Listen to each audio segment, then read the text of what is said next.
نبی علیہ الصلوۃ والسلام نے فرمایا من صلی علیہ طہر اللہ قلبہ من النفاق کما یطہر الثوب الماء، فرمایا جو مجھ پر درود پاک پڑھے اللہ تعالیٰ اس کے دل کو نفاق سے ایسے پاک کر دیتا ہے جیسا کہ پانی کپڑے کو صاف کر دیتا ہے۔ درود کی بڑی برکتیں ہیں معزز سامعین کرام۔ قیامت کے روز جو سب سے زیادہ حضور کے قریب ہوگا وہ کوئی عام بندہ نہیں ہے، وہ کثرت سے درود پڑھنے والا ہوگا۔ حضرت عبداللہ ابن مسعود رضی اللہ تعالی عنہ سے روایت ہے، نبی علیہ السلام نے فرمایا قیامت کے روز میرے زیادہ قریب لوگ وہ ہوں گے جو مجھ پر بکثرت درود پڑھتے ہیں۔ اس لیے ہمیں چاہیے ہم زیادہ سے زیادہ درود پڑھیں۔ کون بدقسمت ہے جو یہ چاہے گا کہ میں حضور کا قرب نہ پاؤں؟ تو اگر حضور کا قرب پانا ہے تو پھر حضور پہ کثرت سے درود پڑھا کرو۔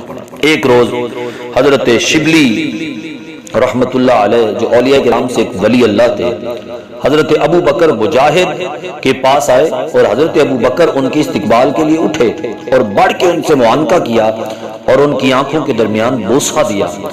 راوی بیان کرتا ہے کہ میں نے ابو بکر کو کہا کہ یا سیدی آپ شبلی کی اتنی تعظیم کیوں کرتے ہیں، حالانکہ تم اور تمام اہل بغداد کہتے ہیں کہ شبلی مجنون ہے۔ تو حضرت ابو بکر رحمت اللہ علیہ نے فرمایا کہ میں شبلی کے ساتھ وہی معاملہ کر رہا ہوں جو میرے آقا و مولا احمد مجتبی جناب محمد مصطفیٰ صلی اللہ علیہ وآلہ وسلم نے شبلی کے ساتھ کیا ہے۔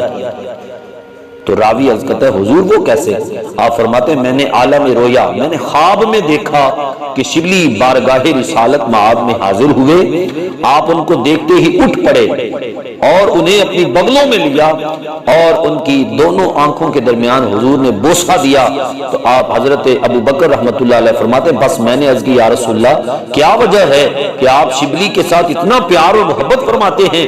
تو حضور نے فرمایا اس کی وجہ یہ ہے کہ وہ نماز کے بعد یہ آیت پڑھتا ہے لقد جاءکم رسول من انفسکم عزیز علیہ ما عنتم حریص علیکم بالمؤمنین رؤوف الرحیم، اس کے بعد وہ مجھ پہ درود پڑھتا ہے۔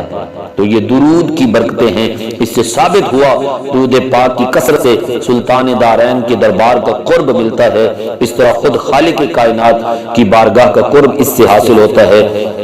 روایت میں آتا ہے کہ اللہ تعالیٰ نے حضرت موسیٰ علیہ السلام پر وحی نازل فرمائی کہ اے موسیٰ اگر عالم میں میری